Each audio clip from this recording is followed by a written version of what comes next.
শিক্ষণীয় মজার গল্প। আল্লাহ যা করেন ভালোর জন্যই করেন। এই গল্পটি শোনার সময় মনোযোগ দিন এবং ভাবুন আমাদের জীবনে এর থেকে কি শিক্ষা নেওয়া যায়। অনেক দিন আগের কথা, দুই বন্ধু ছিল। তারা একসাথে অনেক দূরে যাওয়ার সিদ্ধান্ত নেয়। বন্ধু এক: চল আমরা একসাথে নতুন এক অভিযানে যাই।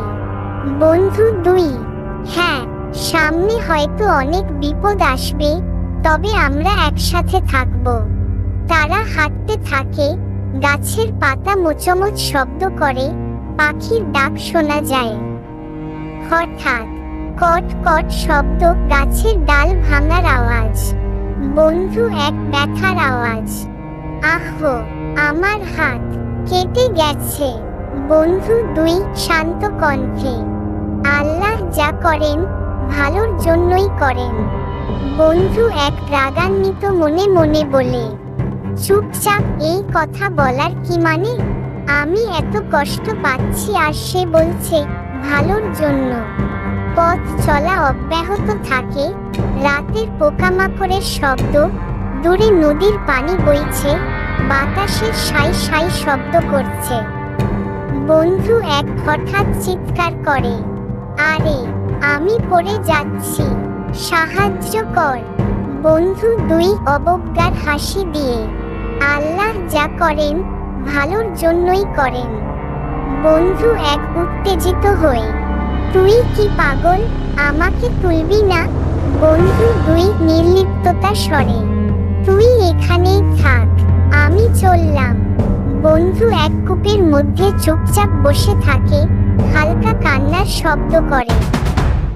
রাজপ্রাসাদের পরিবেশ, ঢোল বাজছে, লোকজন জড়ো হয়েছে, রাজা ঘোষণা দিচ্ছেন। রাজা গম্ভীর কণ্ঠে, আমার কন্যা সন্তান হয়েছে, তাই প্রথম যেই পথ দিয়ে যাবে তাকে বলি দেওয়া হবে। বন্ধুটি ধীরে ধীরে রাজ দরবারে প্রবেশ করতে থাকে। সৈন্য এক: এই লোক প্রথম এসেছে মহারাজ। রাজা: তাহলে ওকে বলি দাও। সৈন্যরা বন্ধুর হাত বাঁধতে যায়, কিন্তু হঠাৎ থমকে যায়। সৈন্য দুই: মহারাজ, এর হাত কাটা। রাজা অবাক হয়ে, হাত কাটা? হাত কাটা কখনো বলির জন্য উপযুক্ত নয়, একে ছেড়ে দাও। বন্ধু দৌড়ে পালিয়ে যায়। বন্ধু দৌড়ে এসে কূপের কাছে পৌঁছে যায় এবং সকল ঘটনা বলে। বন্ধু এক কাঁদো কাঁদো স্বরে, বন্ধু, আমাকে ক্ষমা কর, সত্যি আল্লাহ যা করেন ভালোর জন্যই করেন।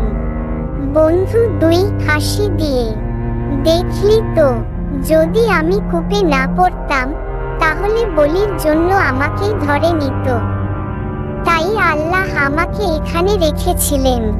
তারা দুজনই আলিঙ্গন করে, উভয়ে আলহামদুলিল্লাহ, সত্যি আল্লাহ মহান, আল্লাহ যা করেন ভালোর জন্যই করেন।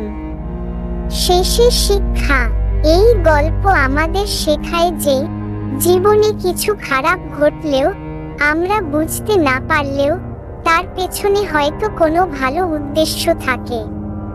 তাই সব সময় আল্লাহর প্রতি ভরসা রাখতে হবে এবং ধৈর্য ধরতে হবে।